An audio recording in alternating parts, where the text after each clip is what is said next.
हाँ फ्रेंड, आज की इस वीडियो के माध्यम से हम बात करेंगे आपातकाल के बारे में, इमरजेंसी के बारे में।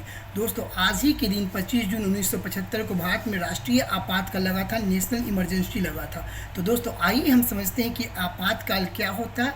आपातकाल का वर्णन भारतीय संविधान में कहाँ पे किया गया, किस आर्टिकल में किया गया, आपातकाल का प्रावधान किस देश के संविधान से लिया गया। आइए बिना वक्त ज़ाया किए हुए हम इस वीडियो के माध्यम से सभी चीज़ को समझते हैं। आपातकाल का वर्णन भारतीय संविधान के भाग 18 में किया गया। यह जर्मनी के संविधान से लिया गया है। और आपातकाल मुख्य रूप से 3 प्रकार की होती हैं। कौन कौन से आपातकाल, तो आइए हम जानते हैं। सबसे पहला होता है राष्ट्रीय आपातकाल, दूसरा होता है आपको राष्ट्रपति शासन, और तीसरा होता है वित्तीय आपातकाल। तो राष्ट्रीय आपातकाल किस आर्टिकल के अंतर्गत होता है, तो भाग 18 में 352 में राष्ट्रीय आपातकाल का वर्णन है, 356 में राष्ट्रपति शासन का वर्णन है, 360 में वित्तीय आपातकाल का वर्णन है।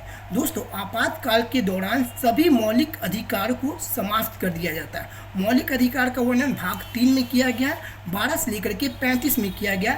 इसमें सभी मौलिक अधिकार को समाप्त किया जाता है, केवल 2 मौलिक अधिकार को छोड़कर। कौन कौन, तो आर्टिकल 20 और 21 को छोड़ करके आर्टिकल 359 के तहत सभी मौलिक अधिकार को समाप्त कर दिया जाता है। दोस्तों, आइए जानते हैं कि यह तीनों आपातकाल कब कब लगाया गया था। तो राष्ट्रीय आपातकाल 352 के तहत लगाया जाता है, और यह पहली बार लगा था 22 अक्टूबर 1962 में, जब चीन और भारत के साथ युद्ध हुआ था, तब लगा था। दूसरा लगा था कब, तो दूसरा लगा था दिसंबर 1971 में, और तीसरा लगा था आज ही के दिन 25 जून 1975 को।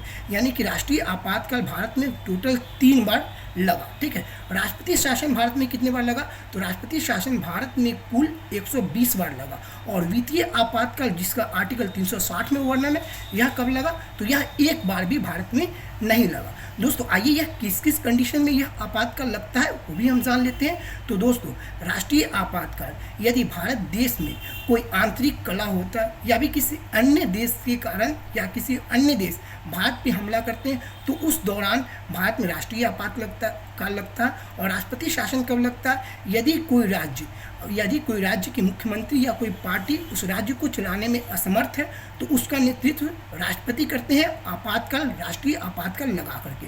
और वित्तीय आपातकाल कब लगता है, जब भारत देश में वित्तीय स्थिति काफ़ी चरमरा गई हो, तब उस दौरान वित्तीय आपातकाल लगता है आर्टिकल 360 के तहत। उस दौरान क्या किया जाता है, तो भारत में संवैधानिक पद पर जो पदाधिकारी है, उन सभी के वेतन से कुछ कटौती की जाती है, और भारत देश की जो आर्थिक स्थिति चरमरा गई है उसकी भरपाई की जाती है। यहाँ तक कि भारत देश के मुख्य न्यायाधीश के भी वेतन से कुछ सैलरी की कटौती की जाती है, कुछ वेतन की कटौती की जाती है, और भारत देश की आर्थिक स्थिति को सुधारने में उसमें इन्वेस्ट किया जाता है। तो दोस्तों, आशा करते हैं कि आपको यह सभी फैक्ट काफ़ी अच्छे से समझ में आया है आपातकाल से रिलेटेड।